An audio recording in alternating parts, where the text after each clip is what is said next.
His name is Jesus. And you can step into his presence anytime that you want. And we felt it this morning in worship, didn't we? It was awesome. It was powerful. It was great. And those are the things that need to continue to drive us forward of, Jesus, you're real and I need you. You step in here with some sort of atmosphere around you and you step into his atmosphere and everything changes, doesn't it? It sure does. Yes, it does. All right. So here's where I'm going to go today, guys, is John chapter 8 is where we're going to go, in verse 31 and verse 32.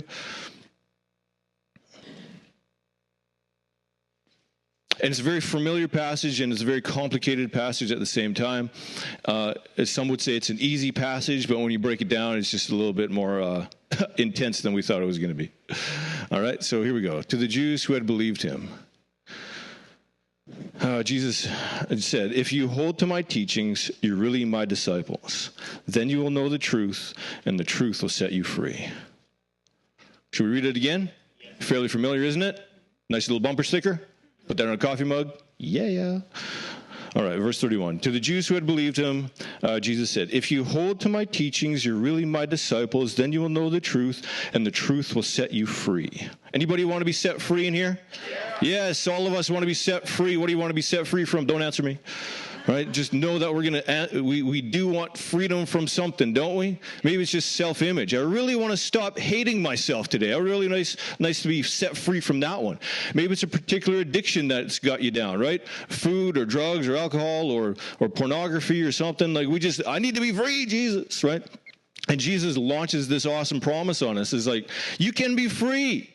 You'll know the truth, and the truth will set you free. Isn't that good news this morning? Yeah, but there's a couple of conditions. Oh, darn it. Don't you hate when Jesus does that? All right, here we go. Let's put it up there again and read it. Verse 31. If you hold to my teachings, you're really my disciples. Let's just stop there. If you hold to his teachings, then you are really his disciples. What makes you a disciple? Holding to his teachings. If you hold to his teachings, you're going to be his disciples. And the next verse tells us that you're going to know the truth. And I think really in North America, in the Western world, we're absolutely starved of truth. Would you agree with that? We're absolutely starved for truth, and Jesus gives us a very simple direction on this one. All you have to do is hold on to my teachings, then you'll be my disciple, and then you'll know the truth, and then you'll be set free. And for some reason, we don't want to do this first part, right, of just holding to his teachings. Because what he teaches, we don't like to hear. What he teaches, we're not familiar with, and really what he teaches is what the church is trying to ignore. As sometimes the church, the big old picture church, is trying to push through their personal agenda rather than actually pushing through Jesus' agenda. And we say, come and you'll be free, be set free, and do these things that actually produce zero freedom in your life. But you'll be set free. And Jesus is very, very simple in this. If you hold to my teachings, you're going to be my disciple. And if you're my disciple, then you're going to know the truth. And what happens when we know the truth? We're going to be set free. So when I said, who wants to be set free in here this morning, a whole bunch of people are, yeah, that's why I'm here. All right? That's what we're doing here. And I'm giving you the keys to the kingdom this morning. They're so simple, and yet they're so difficult at the same time, aren't they? Because we have to start at the beginning. And sometimes we like to start at the end. I just want to be free. Yeah, I know that. So do I. But I also have to start at the beginning. And that starting at the beginning is understanding his teachings. So that you can be his disciple. So you can get to know the truth. And unfortunately, sometimes we get into an atmosphere of worship, right? And we feel his presence, and that's amazing. And I love that because it reminds you that the one that can set you free is actually here. And sometimes we fall into this trap of you've felt his presence, he accepts you, and so you can be set free. And I'm going to say you're on the wrong path if that's your mental, if that's your mentality. You're on the wrong path. If you feel his presence, you think he's accepted you, so you be set free. That's not even close to what Jesus tells us. When you get into his presence in these amazing worship services where you know that he's real and you know that he's touched you, all it is an acknowledgement of, do you want to be my disciple? Because I'm close here and I want to teach you some stuff. And I am who I say that I am. So come and follow me, and then you're going to find out who I really am. You'll be my disciple. You'll know the truth, and then you'll be set free. And we refuse to go on this journey sometimes of learning his teachings and being his disciples and knowing the truth so that we can be set free, because we stop the process really quick, and we just go, I don't want to do that because I'm selfish. We don't use those words, but that is the reason why we won't do this. Is because selfishness is one of the most powerful things that we deal with every single moment of the day, right? Selfishness absolutely causes control in our lives, because I want things done my way. If I can control my agenda, if I can control my actions, I'm going to get things done my way. And we have taught ourselves that control protects us. And the lie that we've bought is that control protects us. Because control has this promise out there that it can keep you safe.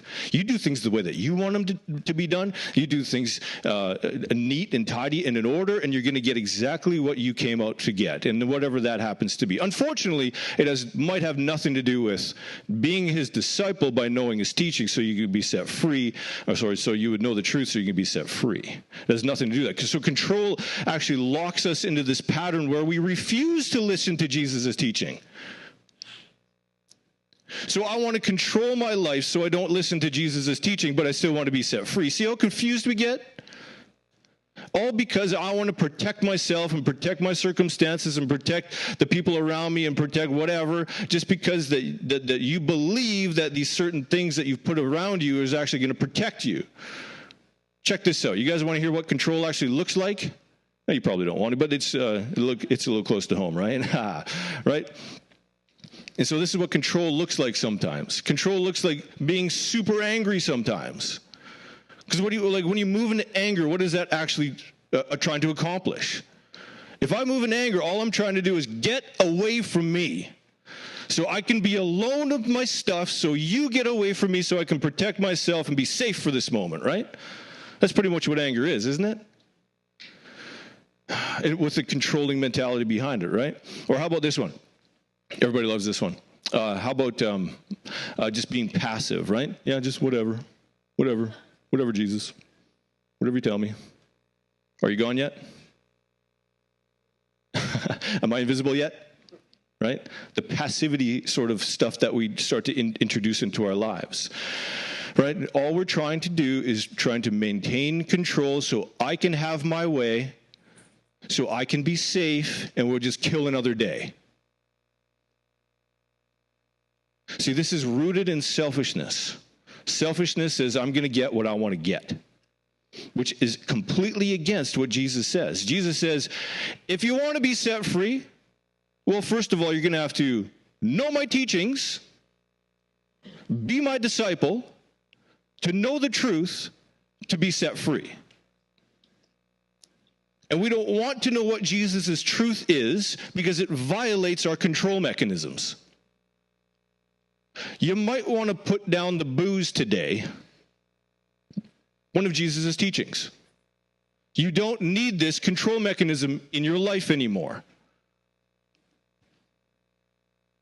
Selfishness immediately swoops in there and goes, but I need to protect myself.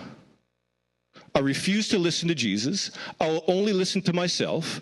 I will listen to lies, and I will be continued to not be set free. So what control mechanisms do you have in your life that you're hijacking this thing right at the beginning because you don't want to listen to Jesus' teachings? Jesus is going to say this. You guys ready for this? Put on your seatbelts. All right, he might just possibly say this to you, right? He says, sell everything that you have and follow me. A teaching of Jesus. immediately control mechanisms start to rise in you, right? Well, that's not what Jesus really meant. Immediately, it's like, no, I can't live without that thing. Immediately, we got these control mechanisms in our life. And so what we start to do is start to twist the teachings of Jesus, not be his disciple, not know the truth, and continue to not be set free. This is the things that you have to look for in your life, guys, is that when you hear the truth of Jesus, this is who you really are. When you hear the truth of Jesus that says, I want you to go do this, whatever it happens to be, right? The immediate thing that I'm asking you guys to start to look at is where you have rebellion and rejection coming up in your life. Where you start to move in rebellion, you know immediately that you're going away from the teachings of Jesus. When you start to reject people around you, you move in rejection and isolation and stuff. All that is a control mechanism to make people go away from you because you don't want to know what Jesus actually says. And now we're sitting in this church and we're going on this journey of Jesus, I want to be set free. And he says, cool, listen to my teachings. It is the craziest thing in the world, guys. What Steve is doing right now is he's going around to another country and he's going to teach them pretty much this. Listen to Jesus. It's the wildest thing, man. When I go to other places, my main message is listen to Jesus. Guess who I'm talking to? I'm in churches with Christians.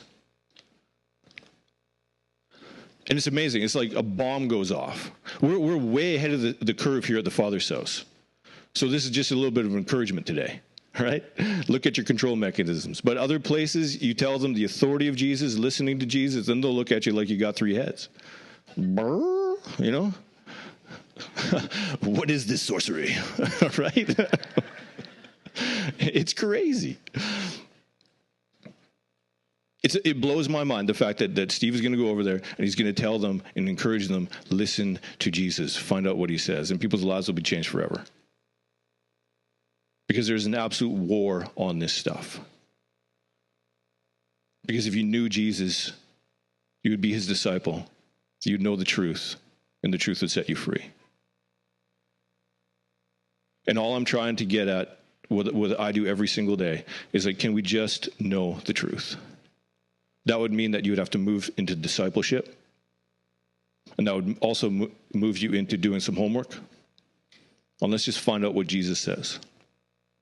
Let's find out Jesus' mentality on certain things. In Matthew 25, he talks about the sheep and the goats. And it's something that we talk about around here a lot, right? You saw me and you fed me. I was thirsty, he gave me something to drink. I was in prison, he came to visit me. It's something that we take very seriously around here because it's an instruction from Jesus. Jesus reveals his heart to us, doesn't he? He says, this is what's important to me. It's a teaching of Jesus. And we're going to follow that teaching, and we're going to be his disciple. I'll tell you what, the more often that you go and do certain things like Matthew 25 encourages you to do as a Christian, go and feed people, go and minister to people, go and think less of yourself and more of somebody else, the more life comes into you. And those that have done this know exactly what I'm talking about. And it is a fantastic example of this thing playing out of like for example, what's going to happen today? Hope Center. A whole bunch of people are going to gather together, give their life away just for a minute to go down to Hope Center to go minister to people that need some ministering. There's a lot of things you can do on a Sunday afternoon when it's 104 degrees. Yeah. There's a lot of things you can do other than that, where you'd be more comfortable, where you could rest a little bit more, right? You would sit in the AC and feel good about yourself, which is all fine, don't get me wrong. But what I'm trying to get at is that a control mechanism of yours, right? I need to feed myself first before I'll ever go and do anything for anybody else. What are you trying to protect? What are you trying to keep safe? And what is God trying to set free?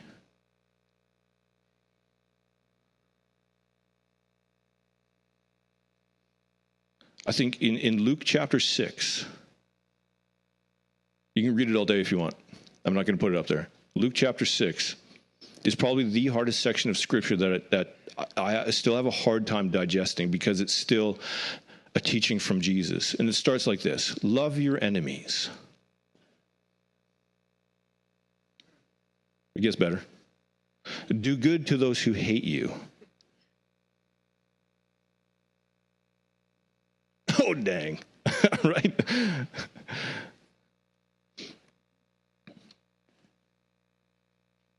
If you hold to my teachings, you're really my disciple, then you're going to know the truth, and the truth will set you free.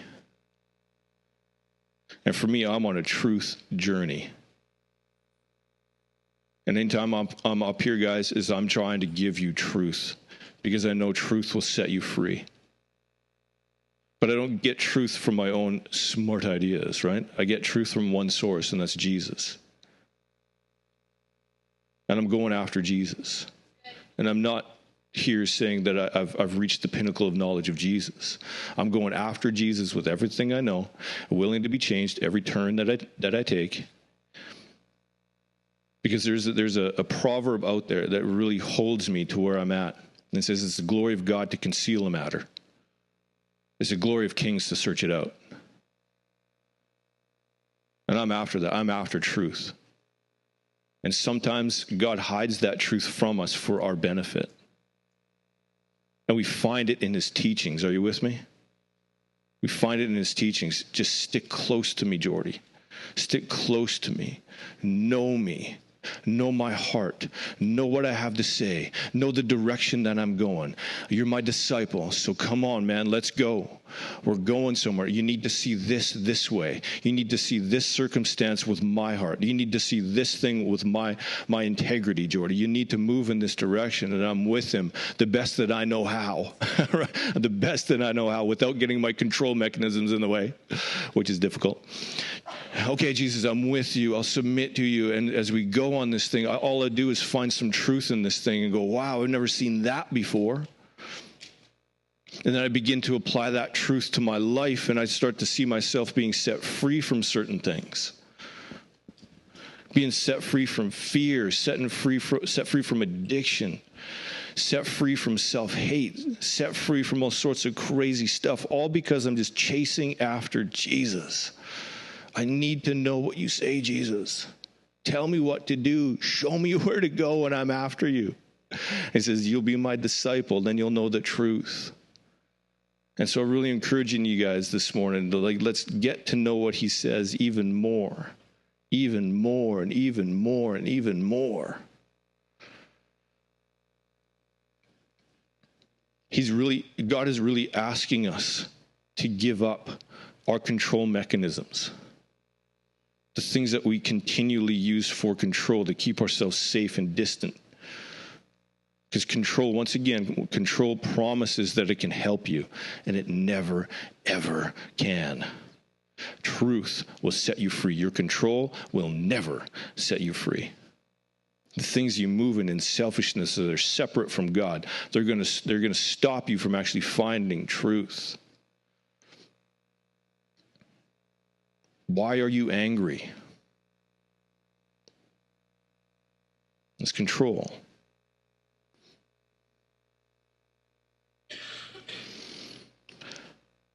Why are you passive? Want to be invisible all the time? It's control. Here's a hard one. Why are you sick all the time? It's control. You're replacing the teaching of Jesus with that particular dysfunction.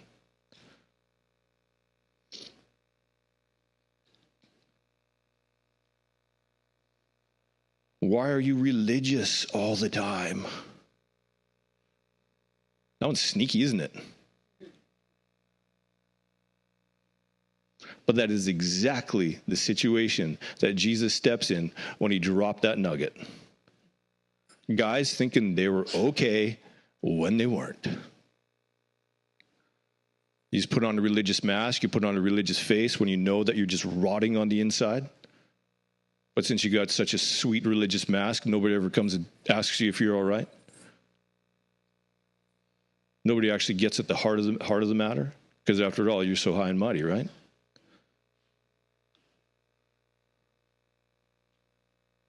You see where how crazy this stuff is? Any area of rebellion, any area of rejection, you're just moving away from the teaching of Jesus. You're substituting your teaching for the teaching of Jesus. You're getting your own discipleship, which is pretty sweet. You continue to get your truth, yeah? And you'll never be set free. Woohoo! That is the power of control in our lives. But the opposite is true. When you start to listen to the words of Jesus, you start to listen to what he says. You get to be his disciple. You get to hear his truth.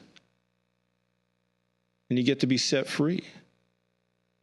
How impressed are you with your own opinion?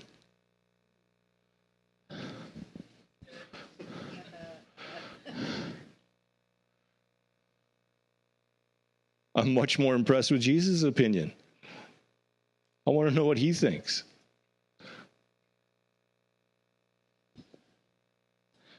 This is just a Jesus slam right here. I thought, well, let's read that on Sunday. All right. This is in John chapter 8, verse 47. Now, we should make a bumper sticker out of this one. He who belongs to God, here's what God says. The reason you do not hear is that you do not belong to God. That goes on the heels of just listen to me, know my teachings, know who I am. Then you'll know the truth, and the truth will set you free. And he drops this one on him. He who belongs to God, here's what God says. The reason you do not hear is that you do not belong to God. And I'm not saying this morning that we don't belong to God. I'm saying certain areas of our life, sure as heck, don't belong to God. Could be with money, doesn't belong to God because we don't want to be his disciple in those areas because we've never listened to his teachings. Maybe it's on self-image. Maybe it's on pride. Maybe it's on dysfunction. Whatever it is, right? Is that those certain areas of our life do not belong to God because we don't hear God because we don't want to hear God because we're so impressed with our own teachings on the matter. Yeah?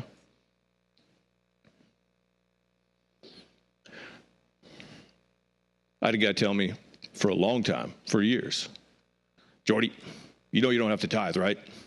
You know you don't have to tithe, right? Tithing is not in the Bible, right?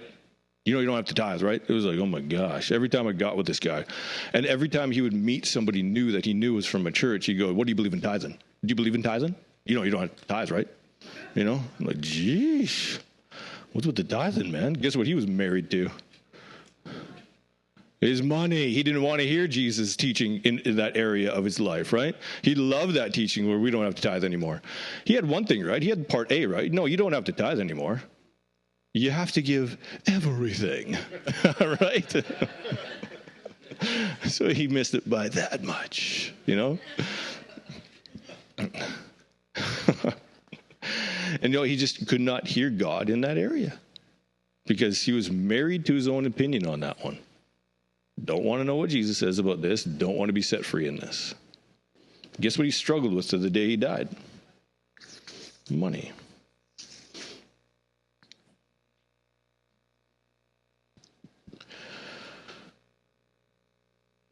So it's time that we come away from control. Would you agree with that? Yeah. Anytime that we have an area of our life that anesthetizes pain, then that is an area that you want to really examine and say, Jesus, what do you think about this? Any area of your life that you begin to, any situation that you use to anesthetize pain is something that you want to start to look at. What do you think about this? I know certain people that buy a lot of stuff because it makes them feel good because they feel not so good about themselves. And they're always buying stuff. Anybody know about people like this? You know, you may or may not know people like this, you know. They just continue buying stuff. Like I knew a guy that continued to buy a car every 30 days, you know. He would sell the other one, but he'd buy another one, you know. I was you could buy as many cars as you want, people, but if it's for anesthetizing pain, right? That's what the thing that I'm trying to get at. Yeah? If this causes your pain to lessen when you start to do these things, then you want to start to look at those things. Like, what is the teaching of Jesus? Moving into discipleship, knowing truth so that you can be set free. Instead of slaves to sin, how about we become slaves to righteousness, as the Bible tells us, yeah? So how do we do that? Great question. I'm glad you came to church today. All right, it's in the teachings of Jesus. All right, so let's go to Mark. Chapter 8. And I'll find it eventually and read it to you.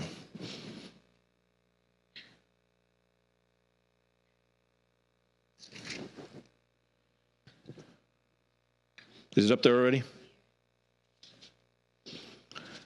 How do we get there? Then he called the crowd to him along with his disciples and said, if anyone would come after him, he must deny himself and take up his cross and follow me. It's one of those things. It's like, oh, Geordie, I don't like to hear that. It's like, I'm just reading the Bible. It's the thing. Just know his teaching. Yeah. Be his disciple. To know truth, to be set free. That's the journey that we're on. I'm just drawing this one out right here. How do we get there, Geordie? Well, let's follow Jesus. And he says, then he called the crowd to him along with the disciples and said, if anyone would come after me. Is there anybody in this room right now?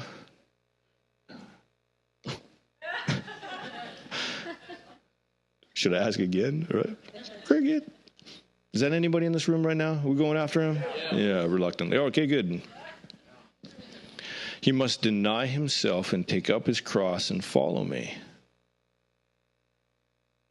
There's that control thing right there, right? You have to deny yourself. You can't be too impressed with your own teachings. You have to start to embrace his teachings. Verse 35, whoever wants to save his life will lose it. But whoever loses his life for me, for the gospel, will save it. What good is it for a man to gain the whole world yet forfeit his soul? How impressed are you with your own opinion? How impressed are you with your own teachings? And you have to ask yourself, how well have they worked in the past? If I just buy enough stuff, I'll be happy. Has that worked in the past? If I just drink enough booze, it'll make me happy. Has that worked in the past? If I just isolate myself and get away from people that are so scary, I'll be okay. Has that worked in the past?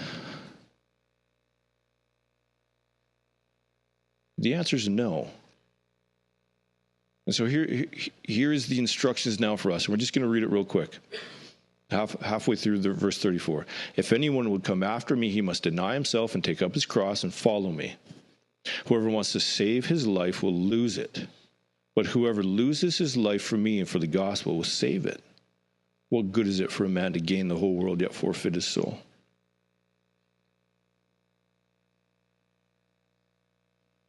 I think it's time that we start to figure out what pleases the Lord. What is he into that you do? What is he excited about that you do? Yeah? What is he just jazzed about what you do? Because he's put dreams and talents and gifts in all of us, right?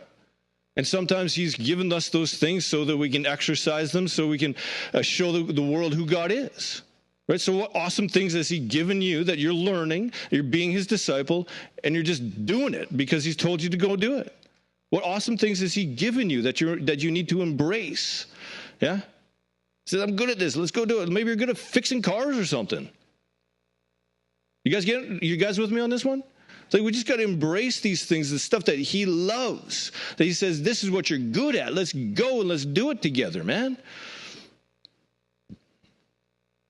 But it's really just embracing that part of your relationship with him. What are you showing me, Jesus? Where are we going together on this thing? How do you want me to give my life away today? Maybe instead of buying yourself stuff all the time, maybe it's buying other people's stuff all the time. Whatever. That's good. You know, like, we put certain elements of our lives around us so that we do this certain dance to keep people away and impress people with our Jesusness. All right? It's like Jesus just might not be so into your religious dance as you are. And wouldn't you want to know that? I'm doing all these things for you, Jesus. And Jesus might go, I don't care. That has nothing to do with who you are and where we should be going. Is a religious dance working for you? If it's not, how about you knock it off? Learn what Jesus is telling you so that you can be his disciple, so that you can get to know the truth, and you can be set free. So how bad do you want to be Jesus' disciple? A disciple of Jesus. Let's go there. Yeah? How bad do you want to be a disciple of Jesus? I think that has to be the question. I think all of us want to be set free, but do we want to pay the price of being set free? And so the question has to begin is, do you want to be a disciple of Jesus? Are you tired of being a disciple of yourself?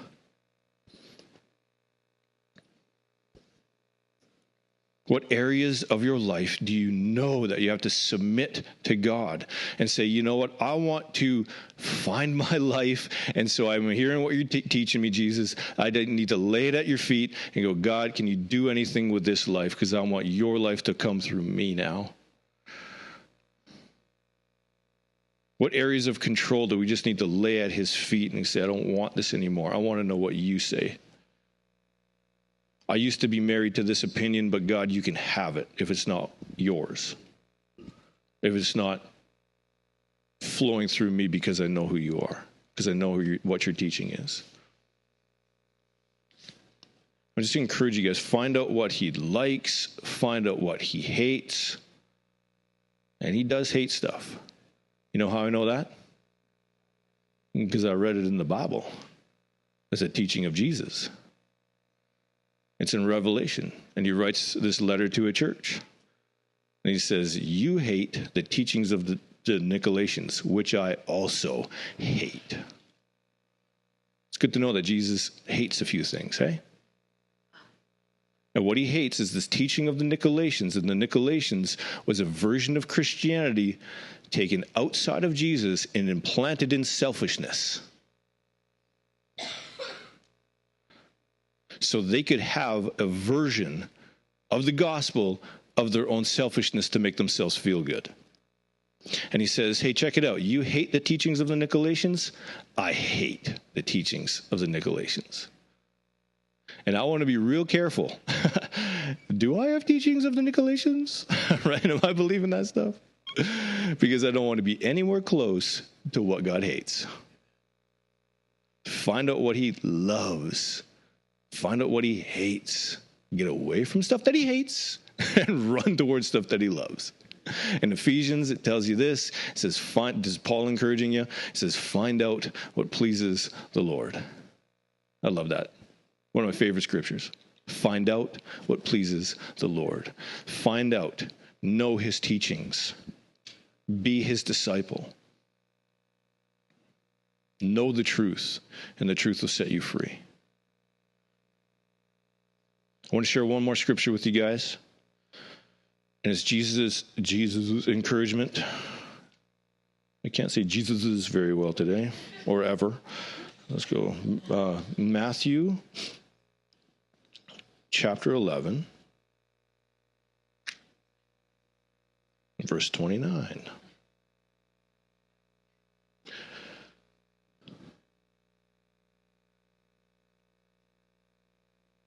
It says, take my yoke upon you and learn from me. I love that scripture right there, man. Take my yoke upon you and learn from me. A yoke is something that pictured two animals, two plowing animals, like an ox, right, back in the day, right? So a couple of ox together, they would connect those two animals with a yoke. So it would go across what we would call their necks, right? It would connect those two animals. So wherever they went, if they turned them, they went the same place. They went straight, they went the same place. So you didn't have two animals pulling in two different directions. And this is what he's telling us. In verse 29, take my yoke upon you and learn from me. What he's asking for us is that we would just be with him. And when he turns left, guess where we would go? Left as well. And when he goes straight, we would also go straight because we're joined to him. It's not our ideas. It's his ideas. And he says, it's over here now. And so guess where we're going? Wherever he's asking us to go. And he says, take my yoke upon you and learn from me. He's asking us to get trained up in his teachings. Learn from me. And look at this promise right here, right? For I am gentle and humble in heart, and you'll find rest for your souls. Doesn't that just, you know? It's one of those moments when you read Jesus' stuff, and you just like, oh, thank you, God, you're so good. And this is the promise when we start to say, okay, I will learn from you. I will be your disciple so I can get to know the truth so I can be set free. This is what we're saying, is that I'm with you, Jesus. And when I'm with you, I know that you're gentle and humble in heart, and you're going to give me rest. And some of us need rest, don't we? Yeah, I just like coming back to where I started this thing. Who wants to be set free? My goodness, we all want to be set free. But that's not the right question. The right question is, do you want to be his disciple? How bad do you want to find out his teachings? How bad do you want to be yoked to Jesus? Say, Jesus, wherever you go, I'm with you. That's scary, isn't it? The answer is yes. That's why we have control mechanisms that rise up in our lives, and we have to start to identify those things and submit them to God. This is scary. I want to run away right now, God. But I'm yoked to you, so wherever you go, I'm believing the promise that this will give me freedom and rest. So if you want to go, let's go. I give you my life. It's not my ideas, it's your ideas, God. So let's go. The religious dance will not work yoked to Jesus. Your anesthetizing pain will not work being yoked next to Jesus. The stuff you got to lay down and submit and say, I'm with you, Jesus. I'm with you, Jesus.